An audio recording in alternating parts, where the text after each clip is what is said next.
Bonjour, bienvenue sur Sudokanar.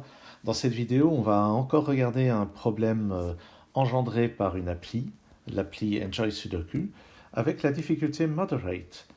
La dernière fois, le petit point un petit peu tendu dans la grille, c'était une paire cachée, et on va voir de quoi il retourne dans cette grille. Donc, pendant que je parlais, je regardais un petit peu ce secteur, où ici il nous manque trois chiffres, qui sont 4, 5 et 6, et avec le 5 et 6 qui sont là, on peut déjà placer le 4 ici. Oups, je ne sais pas pourquoi j'ai pris une encre rouge, je vais prendre du noir. Et puis donc il y a les candidats 5 et 6 dans les deux autres cases.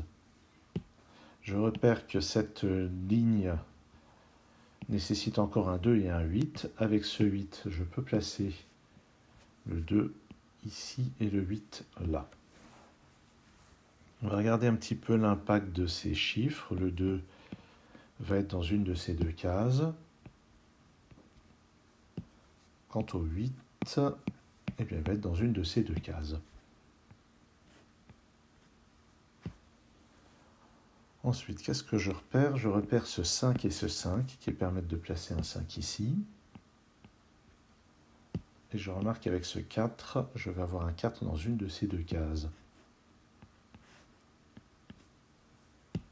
Cette colonne, il ne lui manque plus que 3 chiffres qui sont le 2, le 7 et le 9.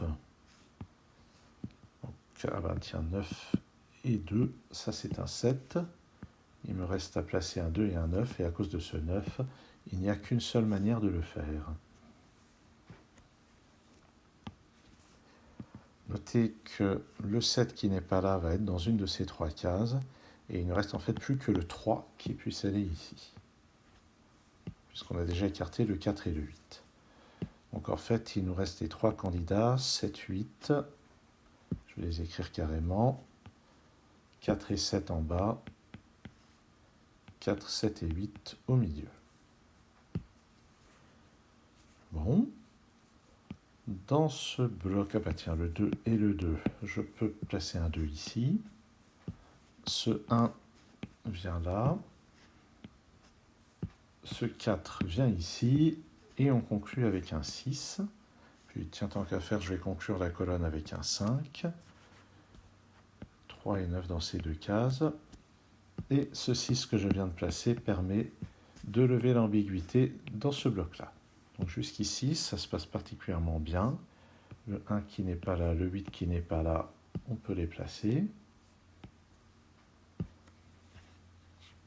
Et puis, où est-ce qu'on va regarder après ça?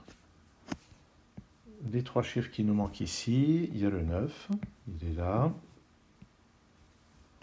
Le 5 vient ici, et le dernier chiffre est un 7. Cette colonne a déjà 7 chiffres, il nous faut maintenant un 3 et un 7.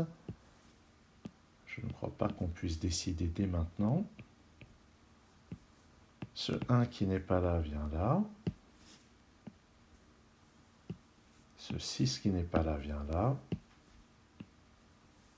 Le 3 qui n'est pas là vient ici. Donc le suspense n'aura pas été bien long. Et je peux placer un 7 qui va simplifier un petit peu mes marques de ce bloc. Dans cette première colonne, là-dedans, il me faut un 6 et un 3. J'ai un 6 ici. Là-dedans, j'ai besoin d'un 2, d'un 4 et d'un 5. Avec le 5 et le 4 qui sont là, je peux placer le 2 au milieu et indiquer les candidats dans les deux autres cases. Donc pour le moment, il n'y a rien eu de particulièrement sophistiqué. Peut-être que ça va se compliquer pour le remplissage des trois premières colonnes. Alors comment aborder ça?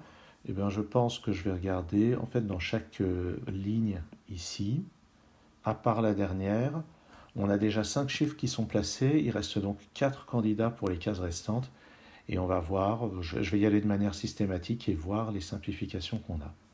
Sur cette ligne, il manque 7, 8, 1 et 9. 7, 9, donc ici c'est 1 ou 8. 7, 8, 1, 9. Bon, je vais noter les candidats bourrinement. C'est probablement pas ce qu'il y a de plus efficace, mais ça devrait marcher à la longue. Sur cette ligne, il me manque 4, 8, 2 et 5. 4 et 8, 2 et 5 ici.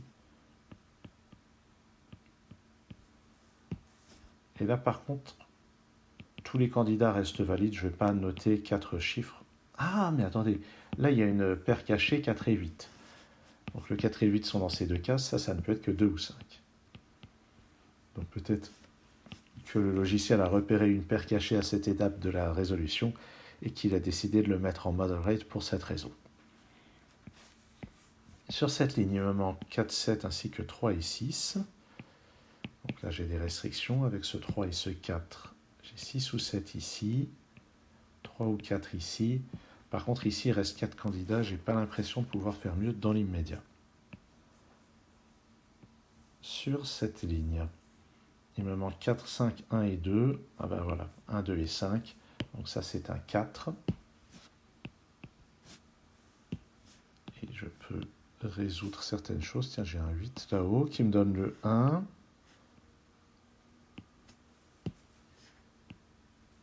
Et grâce à ça, ben, 7 paire 7 et 9 me donne ici un 6. Et puis un 8 là-haut qui donne le 4 et le 7. Ça, c'est pas mal débloqué. Là-dedans, il me faut un 1 et un 2. J'ai le 1 ici. Ce 2 me libère le 5 et le 2 qui sont là.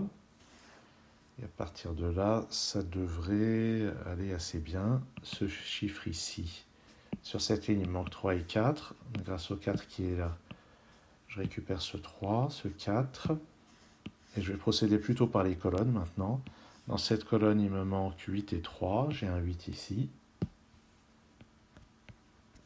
Et avec ce 3, je libère tout ça.